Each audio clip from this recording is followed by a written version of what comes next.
Bueno, como parte del proceso académico que estamos llevando con el profesor Ramiro, accedimos pues a hacer el podcast, algo que no es muy de mi agrado porque es algo tedioso, pero bueno, no habiendo más, con mi mujer me acuesto. Entonces, como tema que va a tocar este pequeño podcast sería los movimientos sociales en Latinoamérica, pero estos movimientos sociales vistos desde una forma de génesis, ¿cierto? Como primera parte tenemos la pregunta de qué es un movimiento social y cuál es su objetivo, ¿cierto?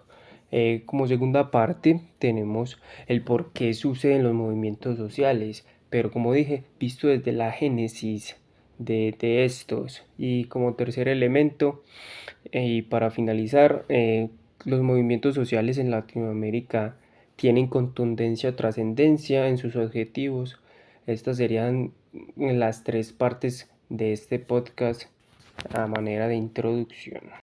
Bueno, entonces como primer elemento que tenemos a partir de la anterior introducción es la primera pregunta que es esencial para empezar a trabajar qué son los movimientos sociales, y esa es la pregunta: ¿qué es un movimiento social? Y entonces, ¿cuál sería su objetivo?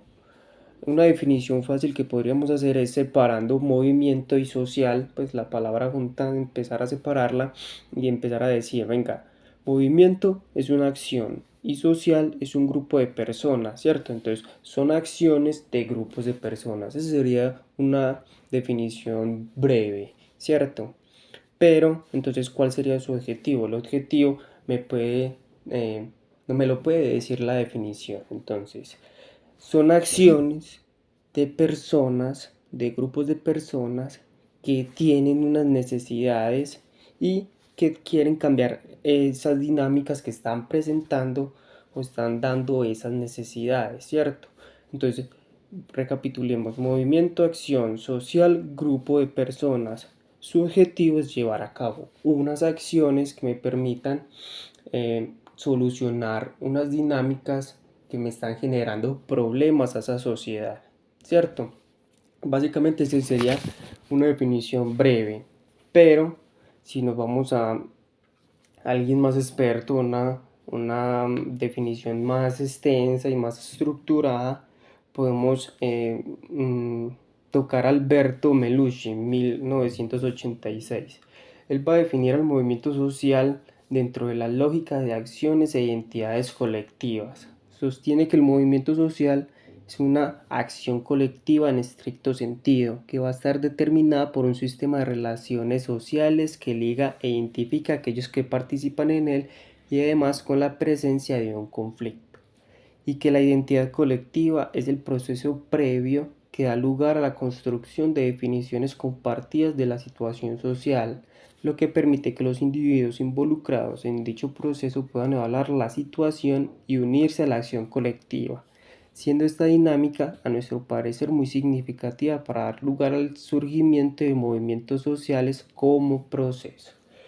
Este texto podemos destacar tres elementos, ¿cierto? El primero, identidad; el segundo, conflicto; y el tercero, proceso.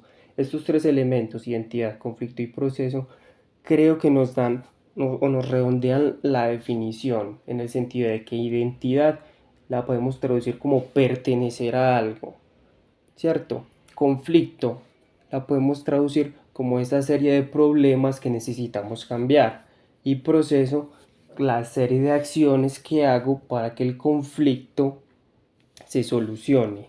Básicamente, esas tres palabras que nos da Alberto Melucci nos rodean, nos redondean esta idea de movimientos sociales. Bueno, ya definido entonces qué es un movimiento social y cuál es su objetivo, teniendo en cuenta estas tres elementos destacables que nos dijo el autor: identidad, conflicto y proceso, podemos hacer una pregunta intermedia entre las tres planteadas en la introducción, y es entonces, ¿cuál es la diferencia que hay entre movimientos sociales, huelgas, plantones, marchas, ese tipo de elementos que vemos muchas veces en la televisión o en las redes sociales muy actuales? Yo podría decir que la diferencia es que el movimiento social es un aspecto macro y que estos elementos anteriormente dichos, marchas, etcétera, son aspectos micros o son instrumentos del movimiento social, son las acciones que se hacen para poder entonces llevar a cabo ese movimiento social y con ello buscar o solucionar el objetivo del movimiento social, que es cambiar esas dinámicas que se están presentando en esa población que está haciendo su movimiento. Básicamente creo que esa sería una buena explicación o una diferenciación de lo que es. Listo, entonces teniendo estas dos preguntas como base para definir los movimientos sociales, creo que podríamos entrar a la segunda parte de este podcast, y es la pregunta de por qué suceden los movimientos sociales, o sea, por qué se reúne la gente a tener ciertas acciones frente a un problema. Aquí podemos utilizar la ayuda de las ciencias naturales para poder resolver este problema desde su génesis. Tenemos en cuenta que el hombre siempre ha sido un ser social. Desde las ciencias naturales es un animal social que tiene que vivir con el otro para poder sobrevivir, ¿cierto? Vive en manadas y sobrevive a través de ellas. Aquí pasamos entonces a las ciencias sociales. Creo que las dinámicas sociales van cambiando, ¿cierto? No se mantienen estables, sino que a medida que pasa el tiempo van teniendo otras dinámicas. Antes entonces teníamos la ley universal de estar con la gente más parecida a nosotros. ¿Qué era la gente más parecida a nosotros? La que tenía nuestra misma piel, la que hablaba nuestro mismo idioma, la que tenía la misma religión, la que tenía el mismo nivel de riqueza o de poder. Estas cosas, entonces, estos elementos siempre entonces hacía que nos reuníamos con gente específica. Ya después con la globalización y con todas estas transculturaciones o sincretismos, entonces esta dinámica empieza a cambiar, pero sigue manteniendo la misma premisa o la ley universal de siempre estar con alguien que se parezca a nosotros y siempre pertenecer a algo. Esa es la esencia de nosotros, pertenecer a un grupo para poder sobrevivir. Entonces, como les dije, las dinámicas empiezan a cambiar, pero la ley universal de estar siempre con alguien parecido a nosotros sigue estando. Un ejemplo de esto es el grupo de amigos que tenemos. En este momento podemos decir que podemos tener amigos negros, blancos, indígenas, como se ve por ejemplo en el salón de clases, y tener y ser amigo de ellos. No necesariamente ser parecido físicamente a ellos en el cuerpo, en el color de piel, en estrato, pero si nos damos cuenta, nuestros amigos de la universidad, nuestros amigos más cercanos de la casa, siempre son personas que tienen algo en común con nosotros. Esa palabra común es esencial entonces para redefinir esto que estamos diciendo. Algo en común conmigo. Ese común es lo que me va a dar la esencia de pertenecer a ese grupo de amigos, ¿cierto? Entonces, esta carreta, ¿qué tiene que ver con los movimientos sociales? Entonces, la palabra más esencial que nos puede decir esto es la identidad. ¿Qué es la identidad? La identidad entonces la podemos definir como ciertas características que nos hacen pertenecer a algo, ¿cierto? Entonces, teniendo en cuenta todo lo que hemos hablado en la primera pregunta, en la cual definimos qué es un movimiento social y cuáles son sus objetivos, em, haciendo pues la diferenciación entre el movimiento social y sus instrumentos. Como segunda elemento hablamos sobre los movimientos sociales como una identidad, y esta identidad vista desde su génesis como una necesidad de pertenecer a algo o estar con la gente más parecida a uno, teniendo en cuenta las cosas comunes. Pasamos entonces a este tercer elemento, en el cual nos preguntamos los movimientos sociales en Latinoamérica, o en este caso en Colombia, tienen trascendencia. La respuesta entonces no la podríamos dar sin primero preguntarnos si existe una identidad latinoamericana o en este caso una identidad colombiana. Una respuesta breve sería no, o una respuesta tibia sería sí puede existir una identidad colombiana o latinoamericana en el sentido de que tenemos muchas cosas en común, en el cual nos identificamos de manera visible entre unos y otros, pero no es una identidad fuerte. ¿Qué tiene que ver entonces esto con los movimientos sociales? Lo vimos ahorita, es la génesis de estos movimientos, la identidad. Entonces, al no tener una identidad fuerte o no tener una identidad en sí, estos movimientos entonces no tienen mucha trascendencia en sus objetivos, ¿cierto? Un ejemplo de esto puede ser las denominadas guerrillas, en este caso de Colombia, por ejemplo las FARC.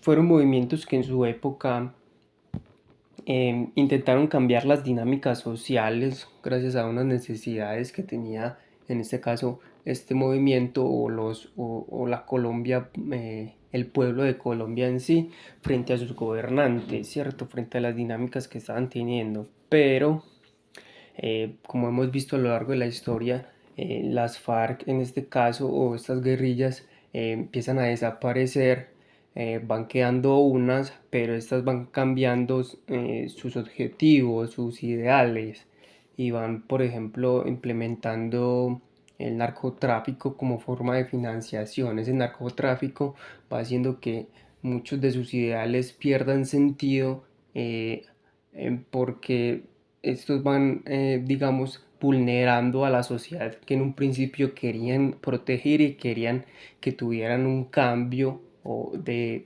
dinámicas o de perspectivas frente al gobierno para que se solucionaran ciertas necesidades. Entonces, vemos que hoy, por ejemplo, las FARC ya no tienen esa trascendencia, han sido neutralizadas y ya no tienen relevancia eh, en las dinámicas sociales, ya prácticamente son nulas en sus movimientos o en sus acciones para hacer su cambio.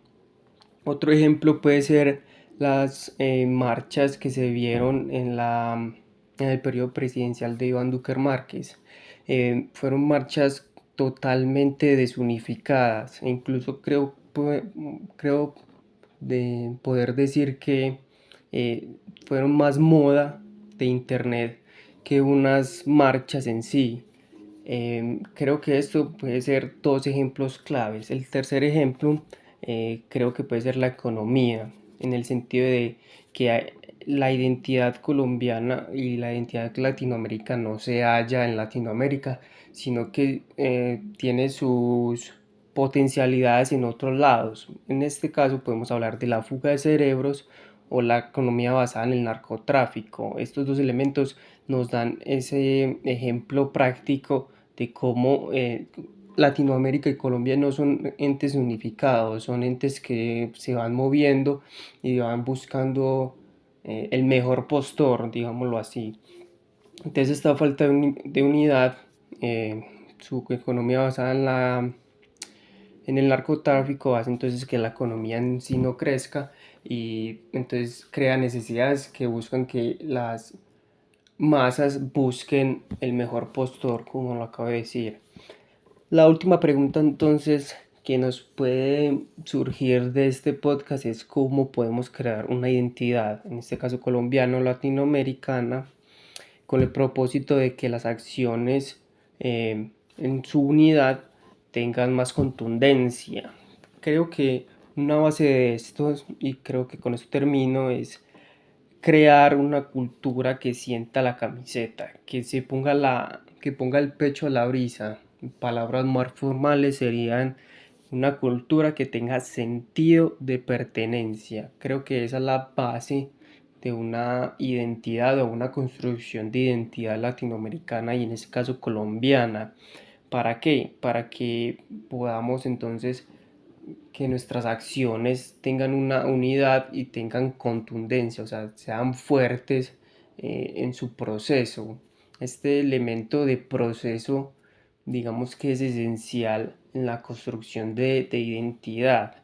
¿Por qué? Porque al final el latinoamericano no quiere ser latinoamericano, quiere ser europeo, quiere ser gringo, ¿cierto? Occidental en este caso, que nosotros no entraríamos en esa palabra.